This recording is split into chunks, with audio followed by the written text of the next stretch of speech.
भारत के लोकतंत्र के इतिहास में पहली बार हुआ है कि लोकसभा के चुनाव की घोषणा के बाद एक नेशनल पार्टी के नेशनल कन्वीनर को गिरफ्तार किया गया। यह बिल्कुल साफ है कि अरविंद केजरीवाल जी की गिरफ्तारी भारतीय जनता पार्टी की एक राजनीतिक साजिश है। ईडी का उपयोग करके एक विपक्षी दल के राष्ट्रीय नेता को गिरफ्तार करना एक ऐसे केस में जिसमें 2 साल की इन्वेस्टिगेशन के बाद भी 1 रुपए की भी recovery of proceeds of crime नहीं हुई है। एक ऐसे केस में गिरफ्तार करना जहां पर आज तक ईडी कोर्ट्स के सामने कोई भी सबूत नहीं रख पाई है, सिर्फ और सिर्फ ये दिखाता है कि ये भारतीय जनता पार्टी का डर है, ये प्रधानमंत्री नरेंद्र मोदी जी का डर है। प्रधानमंत्री नरेंद्र मोदी जी को, भारतीय जनता पार्टी को ये लगता है कि अगर देश में कोई एक नेता है जो उन्हें चैलेंज कर सकता है तो उस नेता का नाम अरविंद केजरीवाल है। इसलिए भारतीय जनता पार्टी और प्रधानमंत्री नरेंद्र मोदी जी हर संभव कोशिश कर रहे हैं कि वो अरविंद केजरीवाल को कुचल दें, आम आदमी पार्टी को कुचल दें। तभी एक के बाद एक आम आदमी पार्टी के एक एक नेता को गिरफ्तार किया जा रहा है। आज आम आदमी पार्टी के number 1, number 2, number 3, number 4, number 5 के सारे नेताओं को झूठे आरोपों पर भारतीय जनता पार्टी शासित केंद्र सरकार और उनके पॉलिटिकल हथियार एनफोर्समेंट डायरेक्टरेट ने गिरफ्तार कर लिया। लेकिन मैं भारतीय जनता पार्टी को यह बताना चाहती हूं कि अरविंद केजरीवाल सिर्फ एक मुख्यमंत्री नहीं है, अरविंद केजरीवाल सिर्फ एक नेता नहीं है, अरविंद केजरीवाल एक विचार है, अरविंद केजरीवाल एक प्रेरणा है। अरविंद केजरीवाल वो आदमी है जो अपनी आईआरएस की नौकरी छोड़कर, इनकम टैक्स की नौकरी छोड़कर दिल्ली की सड़कों पर उतरा था इस देश के लोकतंत्र को बचाने के लिए, इस देश के संविधान को बचाने के लिए। और आज अगर आपने चुनाव से जस्ट पहले अरविंद केजरीवाल को गिरफ्तार किया है, उनको कैंपेन में जाने से रोकने के लिए गिरफ्तार किया है, तो मैं भारतीय जनता पार्टी को बता दूं कि आप एक अरविंद केजरीवाल को गिरफ्तार कर सकते हैं, लेकिन हजारों अरविंद केजरीवाल दिल्ली की सड़कों पे और देश की सड़कों पे उतरेंगे इस देश के लोकतंत्र को बचाने के लिए। आज भारतीय जनता पार्टी ने लोकतंत्र को खत्म करने का कोई प्रयास नहीं छोड़ा। हम देख रहे हैं कि किस तरह से एक के बाद एक सभी विपक्षी दलों पे और सभी विपक्षी नेताओं पे हमले हो रहे हैं। अगर वो भारतीय जनता पार्टी में चले जाते हैं तो उनके खिलाफ केस बंद हो जाते हैं, अगर वो भारतीय जनता पार्टी में जाने से मना कर देते हैं तो उन्हें उठा के जेल में फेंक दिया जाता है। दूसरी तरफ हमने देखा है कि किस तरह से कंपनियों को ईडी और सीबीआई के माध्यम से डरा के, धमका के, उन पे केस करके उनसे इलेक्टोरल बॉन्ड्स के माध्यम से हजारों करोड़ की उगाही करी है भारतीय जनता पार्टी ने। एक तरफ हेमंत सोरेन की गिरफ्तारी होती है, दूसरी तरफ कांग्रेस पार्टी का बैंक अकाउंट फ्रीज होता है। ये आने वाले लोकसभा चुनाव को, आने वाले पूरे देश में होने वाले चुनाव को अफेक्ट करने का तरीका है, विपक्ष को खत्म करने का तरीका है। ये चुनाव को चोरी करने का अगर तरीका नहीं है तो क्या है? आप सारे विपक्षी नेताओं को जेल में डाल दोगे, आप सारी पार्टियों के बैंक अकाउंट फ्रीज कर दोगे तो कोई भी चुनाव कैसे लड़ेगा? लेकिन मैं भारतीय जनता पार्टी को यह बता दूं कि जो आप ये विपक्ष के खिलाफ, जो आम आदमी पार्टी के खिलाफ, जो अरविंद केजरीवाल के खिलाफ साजिश कर रहे हैं, इसका जवाब दिल्ली आपको देगी, इसका जवाब पंजाब आपको देगा, इसका जवाब पूरा देश आपको देगा। आज एक और चिंता भी है हमारी। देश में पहली बार एक सिटिंग चीफ मिनिस्टर जिनके पास Z+ सिक्योरिटी है, Z+ सिक्योरिटी कवर है, उनको अरेस्ट किया गया।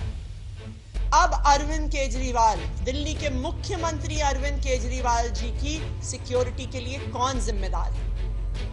आज वो ईडी के ऑफिस के अंदर है, उस ऑफिस के अंदर कौन जा रहा है, क्या लेके जा रहा है, इसके लिए कौन जिम्मेदार होगा? तो ये एक बहुत बड़ी चिंता आम आदमी पार्टी की भी है, ये एक बहुत बड़ी चिंता देश की भी है कि क्या केंद्र सरकार ईडी की कस्टडी में अरविंद केजरीवाल को पर्याप्त सिक्योरिटी दे रही है कि नहीं दे रही है। ये केंद्र सरकार का अपना असेसमेंट है कि वो Z+ सिक्योरिटी की आवश्यकता रखते हैं, और एक Z+ सिक्योरिटी की आवश्यकता रखने वाले एक सिटिंग चीफ मिनिस्टर को कस्टडी में रखते हुए ईडी ने उनका क्या सिक्योरिटी का अरेंजमेंट किया है, इस बात को केंद्र सरकार को देश के सामने रखना होगा। Thank you.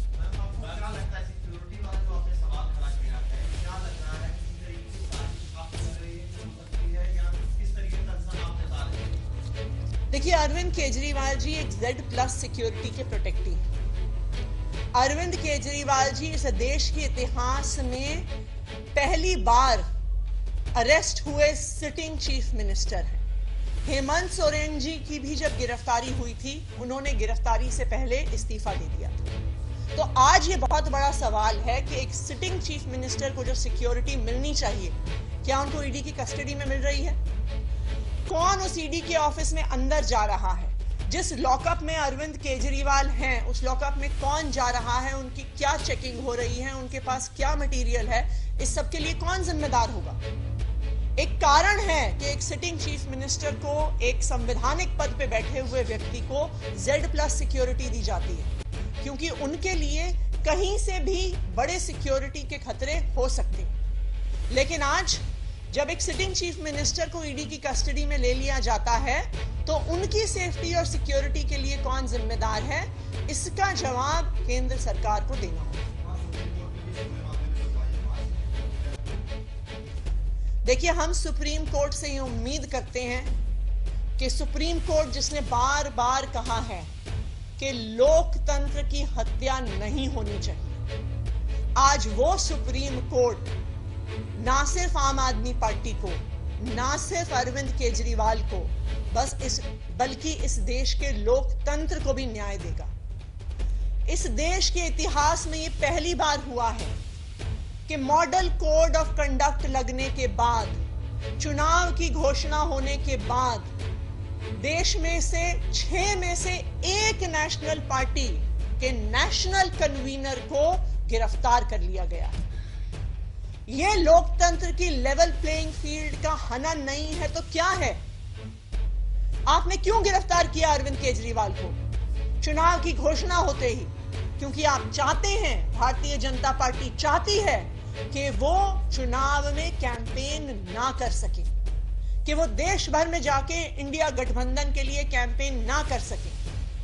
तो ये देश के इतिहास में, इस देश के लोकतंत्र के इतिहास में पहली बार हुआ है, और हम सुप्रीम कोर्ट से उम्मीद करते हैं कि सुप्रीम कोर्ट ने जब भी लोकतंत्र की हत्या करने की कोशिश करी है भारतीय जनता पार्टी ने, चाहे चंडीगढ़ के मेयर के चुनाव में, चाहे इलेक्टोरल बॉन्ड्स के माध्यम से, तो सुप्रीम कोर्ट ने सामने आके लोकतंत्र को बचाया है। तो हम ये उम्मीद करते हैं कि उसी तरह से आज भी सुप्रीम कोर्ट लोकतंत्र की रक्षा करेगा।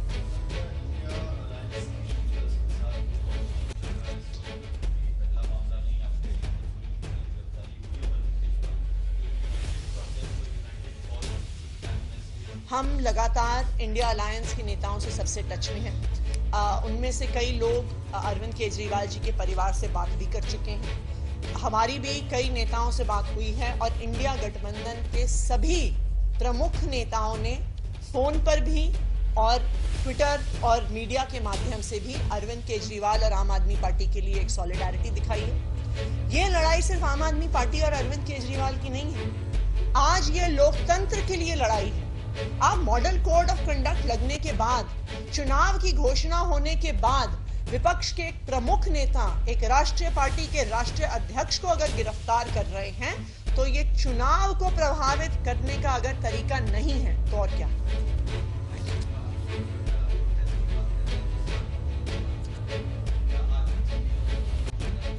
बिल्कुल प्रोटेस्ट होगा, लेकिन आज केंद्र सरकार का जो डर है वो दिल्ली की सड़कों पे भी दिख रहा है। आज आम आदमी पार्टी के ऑफिस को एक छावनी बना दिया गया है। आम आदमी पार्टी के ऑफिस के सामने 2 से 2,500 पुलिस वाले खड़े हैं। आम आदमी पार्टी के ऑफिस की सड़क के सामने हजारों पैरामिलिट्री फोर्सेस वाले खड़े हैं। पूरी दिल्ली से, पूरे देश से पुलिस को और पैरामिलिट्री फोर्सेस को इकट्ठा किया गया है। क्यों? क्योंकि भारतीय जनता पार्टी को डर है।